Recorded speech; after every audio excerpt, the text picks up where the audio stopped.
High বন্ধুরা, সবাই কেমন আছো বলো? আশা করছি ভালো আছো।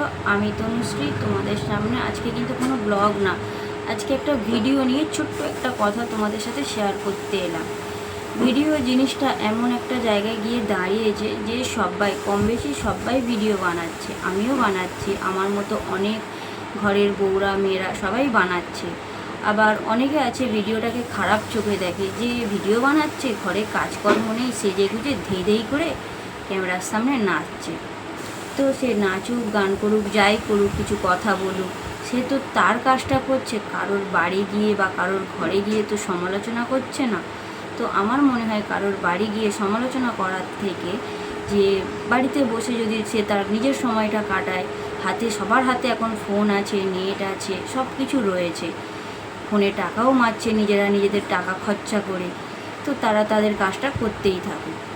আর ভিডিও জিনিসটা কি বলবো, ধরো ভিডিও আমি নিজে জানতাম না যে ভিডিও কিভাবে বানায়, কিভাবে বানাতে হয়, কিভাবে কথা বলতে হয়, আমি তো একদমই জানতাম না। আমাকে ধরো শিখিয়েছে আমার বর। প্রত্যেকটা মেয়ের সাপোর্টার থাকে তার বাবা মা, কিন্তু আমার ক্ষেত্রে আমার সাপোর্টার হচ্ছে আমার স্বামী, যে আমাকে ভিডিও করা শিখিয়েছে বা কিভাবে কথা বলতে হয়। আমি কিন্তু সাজিয়ে গুছিয়ে কোনো কথা বলতে পারি না, অনেক কথা বলতে গেলে কথা আটকে যায়, তোতলে যায়, কথা ভুলে যায়, এরকম একটা বিষয় হতে থাকে। তো সেই ক্ষেত্রে বলছি, ভিডিও জিনিসটা করা খারাপ না, যদি তুমি ভদ্রভাবে করো। অনেকে আছে যারা ভদ্রভাবে ভিডিও করছে, তারা জানি সহজে উঠতে পারবে না। সবাই তো চায় কিছু কিছু করে, যে সে কষ্ট করে কিছু করছে যাতে সে ইনকাম করতে পারে। তো ইনকাম করাটা তো আর সহজ বিষয় না। যে কোনো কাজ তুমি যাই করো না কেন, তুমি যদি বাইরে খাটতে যাও, সেখানে যে তোমাকে লোকে পয়সা দেবে, তোমার মুখটা দেখে তো দেবে না, তোমাকে খাটিয়ে নেবে, তোমাকে খাটতে হবে, তোমাকে প্রচুর কাজ করতে হবে, তারপরে কিন্তু তুমি সেই টাকাটা পাবে। তেমন এই জায়গাটাও তেমন। অনেকে আছে ভদ্রভাবে ভিডিও করছে, তাদের উঠতে অনেক কষ্ট হয়, কারণ ভদ্রভাবে যারা ভিডিও করে সবাই দেখে না তাদের ভিডিও। আর যারা আছে পেট বের করে, পিঠ বের করে, সব কিছু বের করে দিয়ে নাচছে, তাদের বিষয়টা আলাদা। তারা আগে উঠতে পারে, তারা আগে ভাইরাল হতে পারে।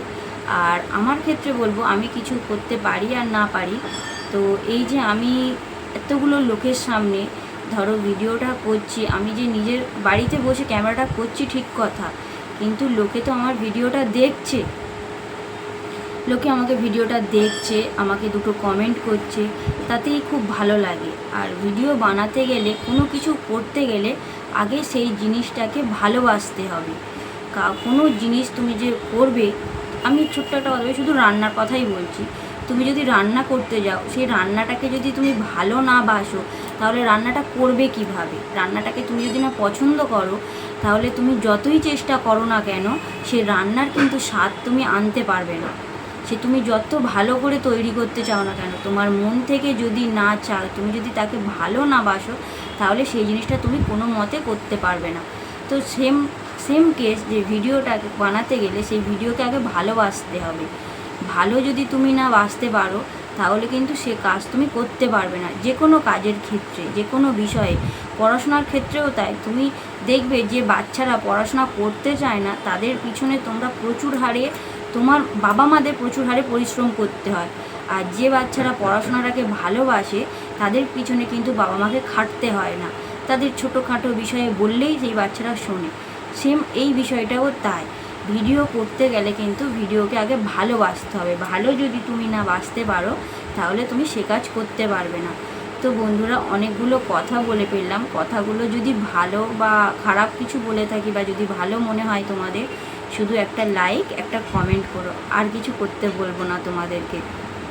আর আমি যে এই তোমাদের সামনে ভিডিও করি, তার পুরো কৃতিত্বটা হচ্ছে আমার বরের। কারণ আমি এই জিনিসটাকে প্রথম ভালোবাসতাম না বা পছন্দ করতাম না, কেমন হবে, লোকে কি বলবে, লোকে দুটো চারটে বাজে কমেন্ট করবে, তো এইগুলো আমি মনের মধ্যে ধারণা আমার ছিল। তো এখন ভিডিও বানাতে বানাতে যে ভিডিওটাকে মানে এতটা ভালোবেসে ফেলেছি, তো যখনই যাই কাজ করি না কেন, কাজের সূত্রে আমি ঠিক ভিডিও বানিয়ে ফেলি, একটা ছোট্ট একটা ভিডিও হলেও বানাই। যে সবসময় যে সেজে গুজে তোমাকে ভিডিও করতে হবে, এমনটা কিন্তু কোথাও লেখা নেই। যে সেজে গুজে। আমি সাধারণ মানুষ, সাধারণভাবে থাকি আর সাধারণভাবে থাকতেও ভালোবাসি। তো বন্ধুরা, ধন্যবাদ সবাইকে। আমার এই ভিডিওটা যারা এতক্ষণ সময় দিয়ে দেখলে তাদের জন্য অনেক অনেক ধন্যবাদ।